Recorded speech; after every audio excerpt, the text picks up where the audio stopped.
quite a while since I've been in front of a mic and in front of folks, so please bear with me.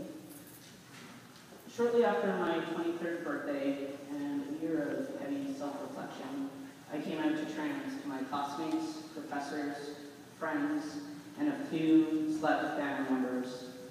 I didn't share the trans-normative narrative and experience as those I read about in the medical internet black hole, and felt it was important to take a political stance in choosing my pronouns. I requested folks use the gender-neutral pronouns they, them, and their in reference to me, and to honor this. When I came out, I knew a small handful of trans folks, mostly trans women twice my age, and a few trans men in the gender performance troupe I performed with. I really didn't know what Winnipeg had to offer trans folks in way of resources, services, and events, because nothing seemed readily accessible. What I did know was that I didn't want to be silent about my transition, and I wanted to provide opportunities for dialogue and educational moments with folks that weren't aware of trans identities and experiences. And then I first learned of the International Transgender Day of Remembrance. It was coming up in 2 weeks. There were no signs of Winnipeg holding a TUR event, and I felt an urgency stir in me. TUR needed to happen in Winnipeg. So instead of complaining that nobody was organizing anything, I took action. With the help of Stephen Whitmore, the University of Winnipeg's 2005 LGBT director, and a handful of friends, we quickly put together Winnipeg's first TUR event. The WTUR event in 2005 was a small outdoor lunch hour vigil at the University of Winnipeg. We were honored to have an elder Trump sing and provide a ceremonial prayer for us. He's here tonight. Thank you.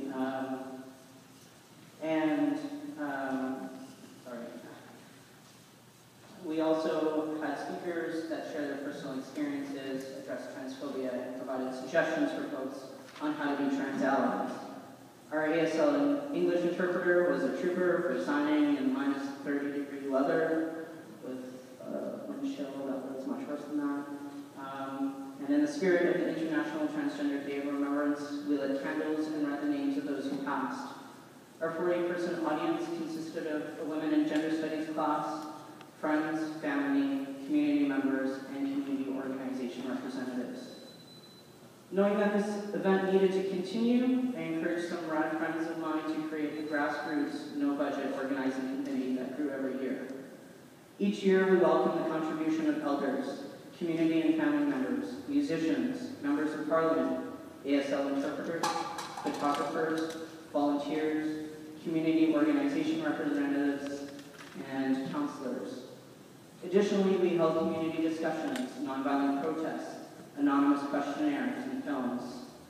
We also welcomed and highly encouraged allies to be a part of our TUR experience, as folks in the trans, two-spirit, and gender non-conforming communities are often called upon to educate, organize, do the work, and expose our most vulnerable selves to the world.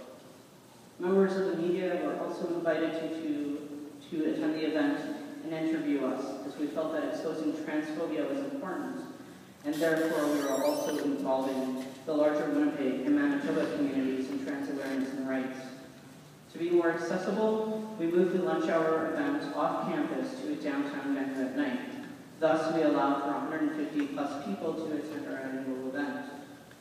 WTUR inspired a few local endeavors: Transzine, an international zine hit, the Five Alive Dance Party, Manitoba's Trans and Two-Spirit Needs Assessment, the first campaign of gender-neutral washrooms at the U of W and U of M, the F2N Gender Alliance social support group, and a variety of gender inclusion and exclusion conversations and dialogues.